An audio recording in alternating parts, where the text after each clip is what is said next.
What's up, everyone? Digital Golf Talk here, and I want to talk to you about the number one thing I see amateur golfers do incorrectly in their swing. And it has to do with sequencing.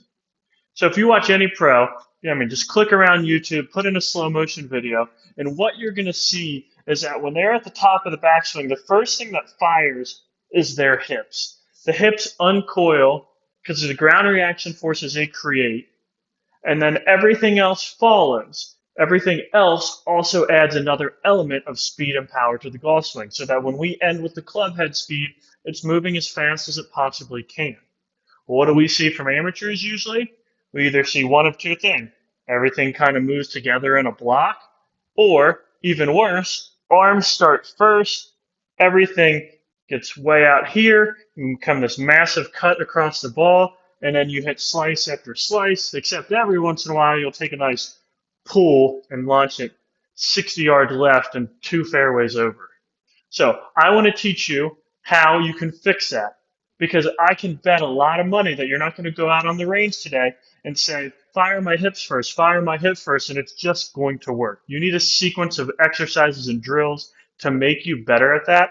And I'm going to give you the sequence I give to all my players, whether they're amateurs, whether they're college, whether they're professional, because it's something we can almost always improve unless we're playing PGA Tour golf. So, again, what do we want to see? We want to see hips fire even though the rest of our upper body's in the backswing. So if you're watching this video, go ahead and test yourself. Keep your shoulders still, and can you move your hips like this? If you can't, these drills are going to be perfect for you. If you can, then the next step is, can you do it here? And can you do it at high speed? Because if you can't do those things, then you should get better at them, and they're going to make you better at golf. So the number one exercise we start with is called a stork turn. So I like to grab something stable. This is going to work for me today. You can use a doorway, a countertop, anything like that. You're going to position your hands here because it's not going to let your shoulders move. Once your shoulders are locked into place, you can go on one foot, and then you're going to rotate back and forth from your hip joints. So this is kind of like baby step one to creating that dissociated movement between your upper and lower body. Again, make sure you focus on keeping your shoulders still. We would do that on both sides. 30 seconds of repetitions each side is a perfect place to start. From there, we go into the hip twister.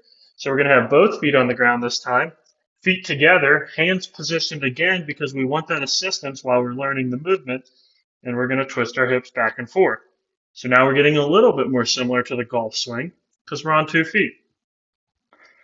You'll do that one for 30 seconds. Then we're actually going to go into your setup posture and position here. So now my feet are as wide as they would be. I like to say if I'm hitting like a 7-iron. And then you're going to rotate the hips. And we do 30 seconds of that. Now, one piece before I move on, because I don't want to get too far without you knowing this, because if you screw this up, then a lot of times you can just be programming bad patterns. When you rotate, it should be rotation. You don't want this massive amount of movement side to side.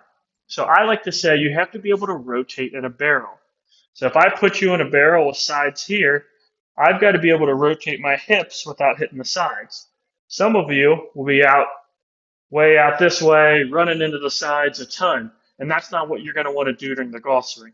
Now, don't be too hard on yourself, though, because this movement's going to be ugly when you start, because it is for everybody. Like I said, I've given this exercise sequence to a lot of golfers. It just starts ugly, clunky, but the more you practice, the more it smooths out. So after we've gained the ability to rotate here, we go to the next step, and we're going to remove that external support. Once the external support is removed, I've got to work that hip rotation without the upper back moving. And again, that can be really hard, especially if you just started practicing it today. But you will get better. I promise I wasn't good when I started either. Next, we want to get the upper body into it because we still have to have the control there. So now we're going to stabilize the hips and the pelvis and rotate the upper body back and forth.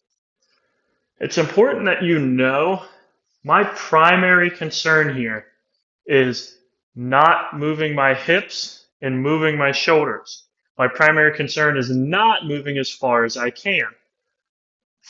Because if I can go here, I've got good control. But what happens if I try and go as far as I can? My hips start to come with me. So I just want to dissociate the movement of the pelvis and the upper body before I worry about how far I'm turning. How far you turn is going to be a different set of exercises. If you want those, leave a comment below and I'll make sure to make a video for that. Okay, so now we've done a lot of hip work. We've moved the upper body, so we want to start putting it together more like the swing. So we do what I call sequence turns.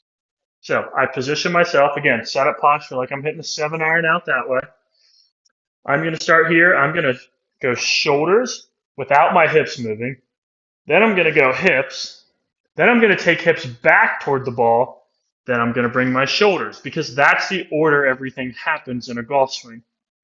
Obviously, there's other movements, things happening in the arms, but between the pelvis and the upper back, those are the movements you have. So let's just do a few together.